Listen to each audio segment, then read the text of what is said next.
Hello বন্ধুরা, ছাত্রবন্ধু চ্যানেলে তোমাদের সবাইকে স্বাগত। আজকে আমি তোমাদের ক্লাস 10-এর ফার্স্ট সামেটিভের ইতিহাস সাজেশন দেব। আজকে পার্ট 1-এ আমি তোমাদের প্রথম এবং দ্বিতীয় অধ্যায়ের সাজেশন দেব এবং পার্ট 2-এ তৃতীয় অধ্যায়ের সাজেশন দেব। চলো তাহলে শুরু করা যাক। প্রথম অধ্যায় ইতিহাসের ধারণা। প্রথমে প্রশ্নমান 2-এর কোয়েশ্চেনগুলো দেব। 1. সাময়িক পত্র ও সংবাদপত্রের মধ্যে পার্থক্য লেখো। খুব ইম্পর্টেন্ট কোয়েশ্চেন, খুব ভালো করে দেখো। 2. সামাজিক ইতিহাস কী? 3. ইতিহাসের উপাদান রূপে সংবাদপত্রের ভূমিকা লেখো। 4. আঞ্চলিক ও স্থানীয় ইতিহাসে গুরুত্বপূর্ণ কেন? এটাও ভালো করে দেখবে। 5. নিম্নবর্গে ইতিহাস চর্চা বলতে কী বোঝো? 6. আত্মজীবনী ও স্মৃতিকথার মধ্যে পার্থক্য লেখো। 7. ইংরেজ সরকার কেন সম্প্রকাশ পত্রিকা প্রকাশ বন্ধ করে দেয়? 8. ইতিহাসের তথ্য সংস্কারে ইন্টারনেট ব্যবহারের সুবিধাগুলি কী কী? 9. খেলার ইতিহাস চর্চা কেন গুরুত্বপূর্ণ? এই 9টা কোয়েশ্চেন খুব ভালো করে দেখো 2 নম্বরে। চলো এবার প্রশ্নমান 4। একটিকা লেখো নারী ইতিহাস। 2. সরলা দেবী আত্মজীবনী থেকে কী ধরনের ঐতিহাসিক তথ্য পাওয়া যায়? 3. বঙ্গদর্শন পত্রিকা তৎকালীন বঙ্গ সমাজে জাতীয় বোধ উন্মেষে কীরূপ ভূমিকা গ্রহণ করেছিল? খুব ভালো একটা ইম্পর্টেন্ট কোয়েশ্চেন, ভালো করে তৈরি করে নিও। 4. রবীন্দ্রনাথের আত্মজীবনী জীবন স্মৃতি থেকে কীভাবে ইতিহাসের উপাদান পাওয়া যায়? এগুলিই ছিল প্রথম অধ্যায়ের কোয়েশ্চেন। এই সবগুলো খুব ভালোভাবে তৈরি করে নিও। এবার দ্বিতীয় অধ্যায়ের কোয়েশ্চেন। দ্বিতীয় অধ্যায়টা একটু বড়, তাই একটু বেশি কোয়েশ্চেন হবে, কিন্তু তোমরা ভালোভাবে তৈরি করে নিও। এতে তোমাদের মাধ্যমিক পরীক্ষাতেও অনেকটা এগিয়ে থাকবে, রিভিশন করতে খুব সহজ হবে। দ্বিতীয় অধ্যায় সংস্কার বৈশিষ্ট্য পর্যালোচনা। প্রথমে প্রশ্নমান 2-এর প্রশ্নগুলো আমি আলোচনা করব। 1. মেকলে মিনিট কী? 2. 3 আইন কী? কেন কাদের শ্রীরামপুর তৈরি বলা হয়?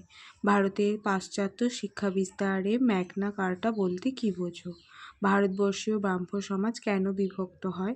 1813 সালের সনদ আইন এর 2টি গুরুত্ব লেখো। ইয়ং বেঙ্গল আন্দোলনের সীমাবদ্ধতাগুলি লেখো। ফোর্ট উইলিয়াম কলেজ কে ও কী উদ্দেশ্যে প্রতিষ্ঠা করেন? 9. চুঁই পড়া নীতি বলতে কী বোঝায়? 10. জনশিক্ষা কমিটি কেন গঠিত হয়? 11. লালন ফকির স্মরণীয় কেন? 12. নববিধান কী? 13. হাজী মোহাম্মদ মহসিন স্মরণীয় কেন? খুব ইম্পর্টেন্ট কোয়েশ্চেন, ভালো করে তৈরি করে নিও। 14. 19 শতকে জাতীয়তাবাদের প্রসারে হিন্দু প্যাট্রিয়টের 2টি অবদান লেখো।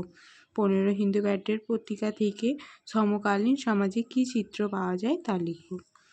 16. 19 শতকে সমাজ সংস্কার আন্দোলনগুলি কী কী উদ্দেশ্যে ছিল? 17. বামাবোধিনী পত্রিকার উদ্দেশ্য কী ছিল? 18. মধুসূদন গুপ্ত স্মরণীয় কেন? এগুলো ছিল 2 নম্বরের কোয়েশ্চেন, খুব ভালোভাবে তৈরি করে নিও। এতগুলো দেখে কিন্তু এর মধ্যে থেকে বাদ দিও না, ভালোভাবে তৈরি করে নিও কোয়েশ্চেনগুলো। এবার প্রশ্নমান 4। 1. সমাজ সংস্কারে বা শিক্ষা বিস্তারে রাজা রামমোহন রায়ের ভূমিকা লেখো। খুব ইম্পর্টেন্ট কোয়েশ্চেন, ভালোভাবে তৈরি করো। স্বামী বিবেকানন্দ নব্য বেদান্ত সম্পর্কে আলোচনা করো। উচ্চ শিক্ষা বিস্তারে কলকাতা বিশ্ববিদ্যালয়ের অবদান কী ছিল? সমাজ সংস্কার ও নারী শিক্ষা প্রসারে ঈশ্বরচন্দ্র বিদ্যাসাগরের অবদান। 5. হুতুম প্যাঁচা নকশা গ্রন্থে সমকালীন বাংলা সমাজ সংস্কৃতির চিত্র কীভাবে ফুটে উঠেছিল? 6.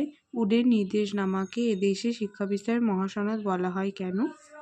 7. নীলদর্পণ নাটক থেকে 19 শতকে বাংলার সমকালীন সমাজে কীরূপ প্রতিফলন পাওয়া যায়? এবার আসছি প্রশ্নমান 8। 1. শিক্ষা বিস্তারে প্রাচ্যবাদী ও পাশ্চাত্যবাদী বিতর্ক কী? উচ্চ শিক্ষা বিকাশে কলকাতা বিশ্ববিদ্যালয়ের ভূমিকা আলোচনা করো। প্রথমেরটা 5, তারপরটা 3। খুব ভালোভাবে তৈরি করো। 2. ডিরোজিওর নেতৃত্বে নববঙ্গ বা ইয়ং বেঙ্গল আন্দোলনের বিবরণ দাও। এই আন্দোলন কেন ব্যর্থ হয়? প্রথমেরটা 5, তারপরটা 3। এটাও ভালো ইম্পর্টেন্ট আছে, তৈরি করো। 3. 19 শতকে বাংলার সমাজ সংস্কার আন্দোলনে ব্রাহ্ম সমাজগুলির ভূমিকা কীরূপ ছিল? রামমোহন রায় কীভাবে সতীদাহ প্রথা বিরোধী আন্দোলন কে সাফল্যমণ্ডিত করেন তা নিজের ভাষায় লেখো। এই কোয়েশ্চেনগুলো খুব ভালোভাবে তৈরি করো। আমার চ্যানেলে যদি কেউ নতুন হয়ে থাকো তাহলে অবশ্যই লাইক, কমেন্ট, শেয়ার, সাবস্ক্রাইব করে দিও। যদি তোমরা এর অ্যান্সার পেতে চাও তাহলে আমায় অ্যান্সার বলে কমেন্ট করো, অবশ্যই আমি তোমাদের উত্তর দেব। আর পার্ট 2 দেখার জন্য আমার চ্যানেলটা অবশ্যই তাড়াতাড়ি সাবস্ক্রাইব করে রাখো, যাতে আমি কোনো ভিডিও দিলে সবার আগে তোমাদের কাছে পৌঁছে যায়।